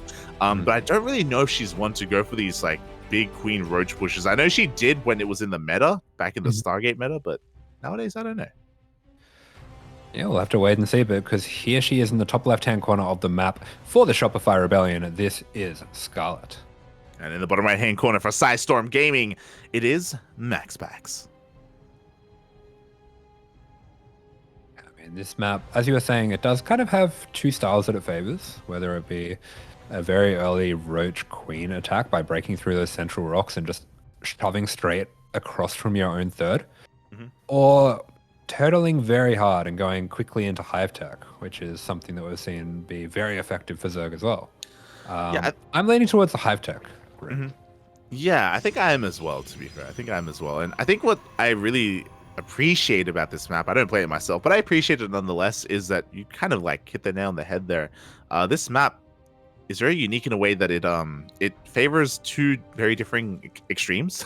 And I don't really know how many other maps in the map pool we've ever had like that, where it's like, hey, it favors really like aggressive play, but also really turtley play, and it's like it feels like both of those things shouldn't really connect, but they do here on Neo-Humanity. Yeah, they do, and as a result, I think we are going to be seeing a clash of styles. I am pretty much expecting to see some kind of glaives attack out of MaxPax. Yeah, it can work out quite well here on this map, and we'll see if that does come to pass, as for the time being, we do have a hatch gust pool, just standard openers all around. Of course, unnatural, natural, MaxPax being annoying with his probe. Nothing too crazy to begin with, but I agree, like, when we think of MaxPax's repertoire, like, sure, he can do a lot of damage early on with Oracles and Adepts, but just, why complicate things? Why make Oracles? Just make Adepts. Yeah, we have seen that sometimes. I mean, a lot of people have been doing these builds where you go for an Oracle or for two Oracles and then go into a 6-gate glaive Adepts attack. MaxPax is one of the few that will just throw down 6 gates straight up and just run everything across the map. But it's going to be a Stargate at least to start with. Yeah, there we go. Stargate opener to begin with, but this doesn't mean standard play. As we have seen in recent times, it can be to disguise and hide a follow-up glaive attack as well, so we do have to keep an eye on things and make sure that everything is on the up and up. But until that point, again, everything's looking relatively normal here. Until that point, nothing too crazy. Yeah, nothing too crazy, Papi. It's not like VIP, who has secretly been MaxPax all this time. Oh. Excuse me. We actually don't have any links here in the main base, so boys are being pulled, and a decent amount of drones are going to be going down here as a result. Yeah, what happened here? There was only one Ling in the main of Scarlett. Was she cutting a corner? Yeah, I think she was only working off of 2 Lings initially, and after they went down, that was it. And now we have 2 Adepts, and now even more drones are falling. Oh. Yeah, so we're going to have...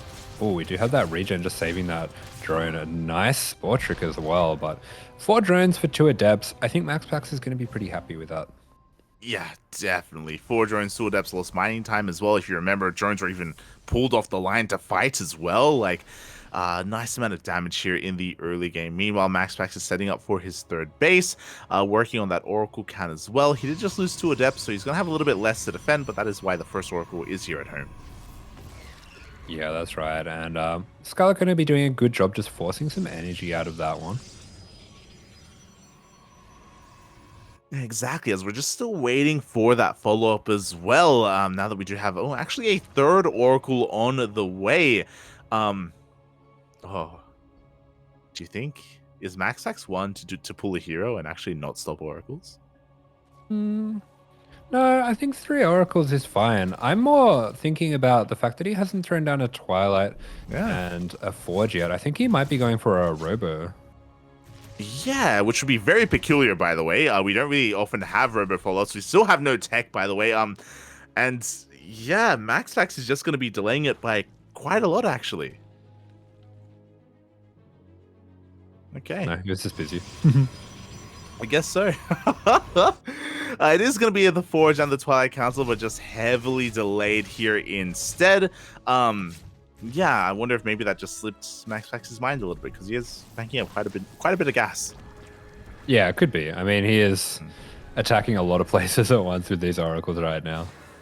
Yeah, the oracles, the adepts. I mean, hey, he's gotten 3 drones already, and he may be looking to do even more as 2 more adepts are shading in towards that natural base. But there are Lings in position as Scarlett is headed towards +1 melee, which is designed to go up against this kind of +1 Blink Stalker composition. Yeah, and we saw that to great effect in that last game. The +2 Lings were getting some really good trades against Stalkers. They really are. As once again, the adepts get into the main base. Once again, the drones are being pulled as well. Oh my god. Yeah, 4 more drones going down, and we have the oracles continuing to be aggressive.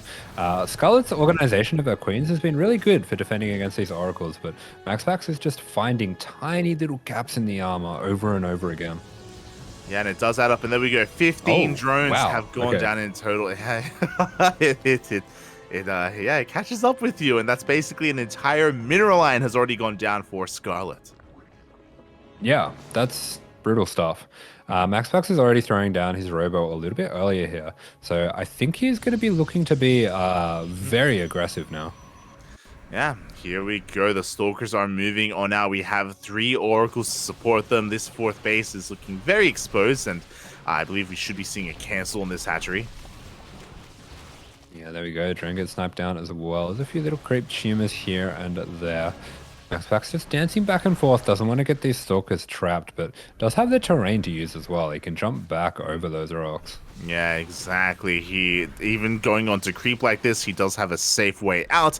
He's got the Oracles to support as well, and a lot of tumors have been sniped.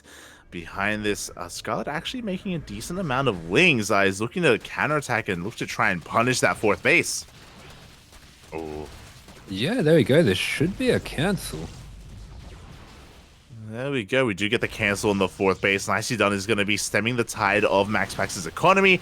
Meanwhile, MaxPax is finding even more damage, getting a couple of Overlords, even supply block Scarlett. Oh, that is 10 Overlords on the way.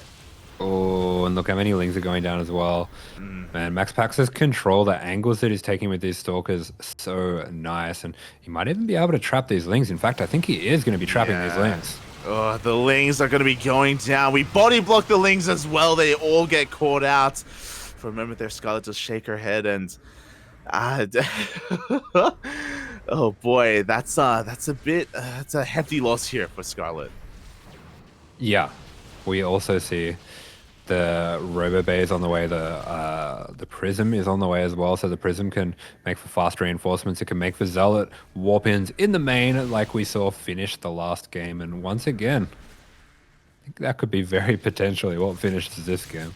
It really could be, as Scarlett is still struggling to get her 5th base up and running. Does have that 4th on the left-hand side, but the creep is receding all the way up to the natural. Yeah, in this game as well, MaxPax, instead of going for double upgrades, has gone for a faster Robo base, so he will be looking to go in pretty quickly into Colossus, but he might not even get there.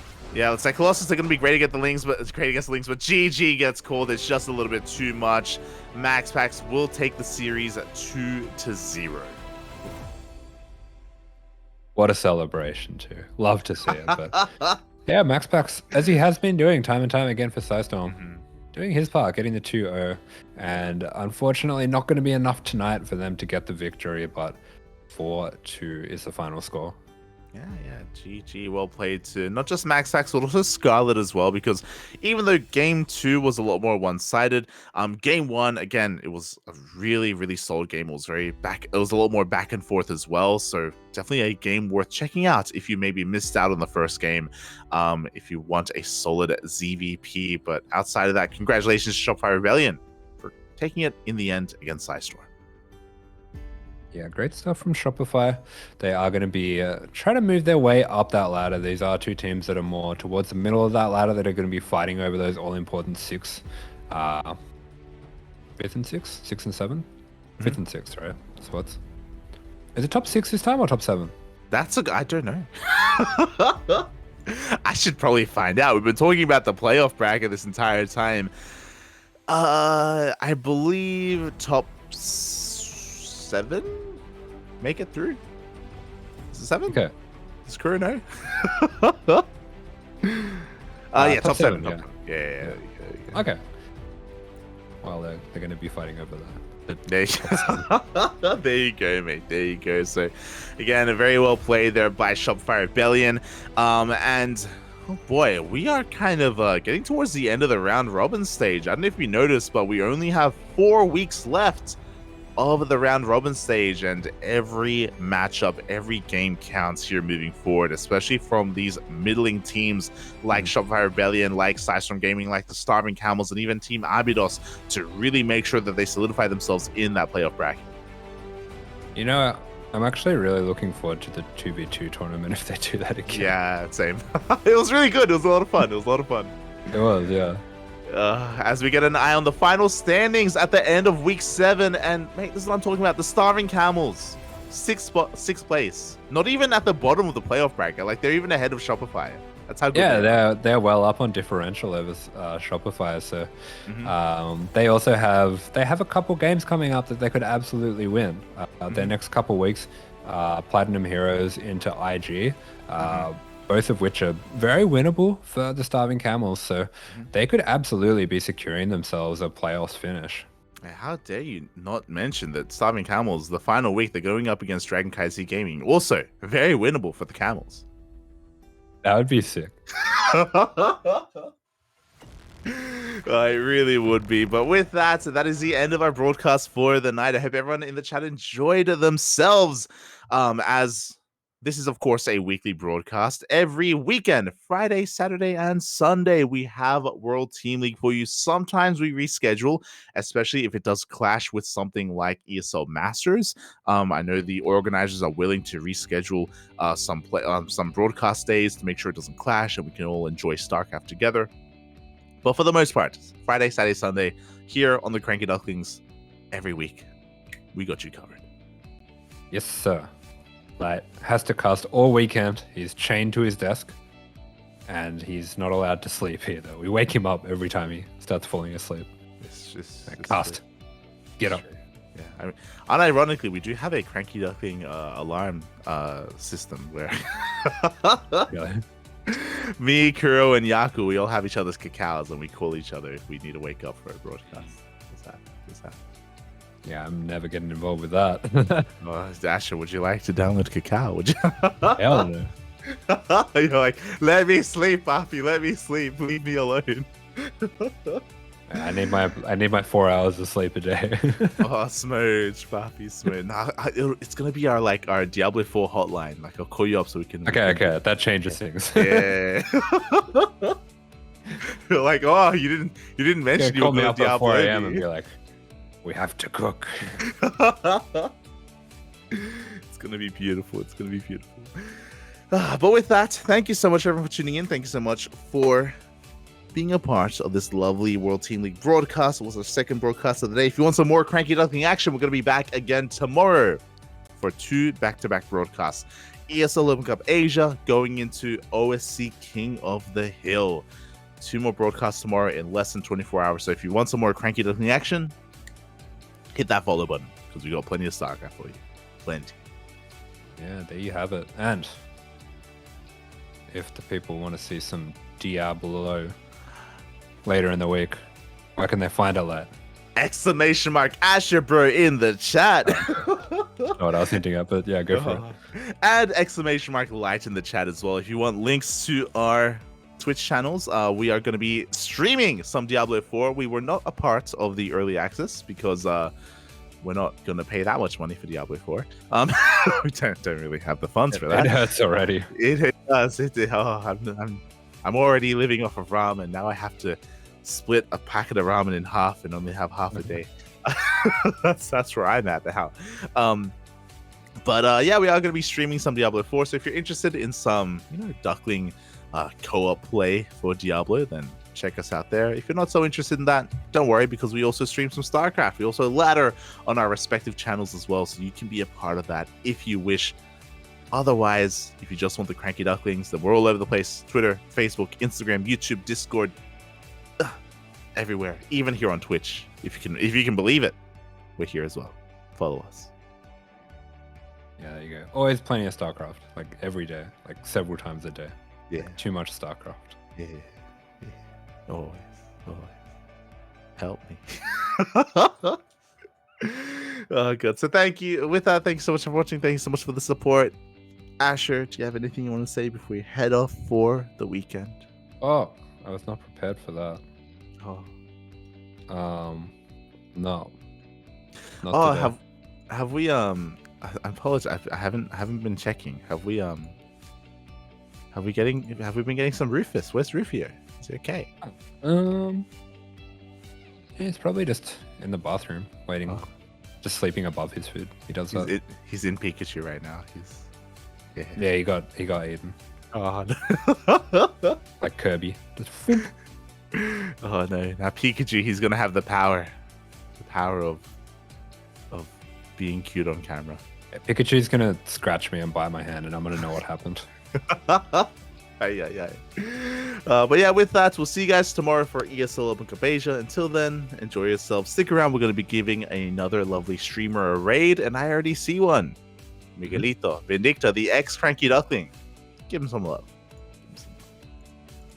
All right, enjoy. Bye-bye. Ciao.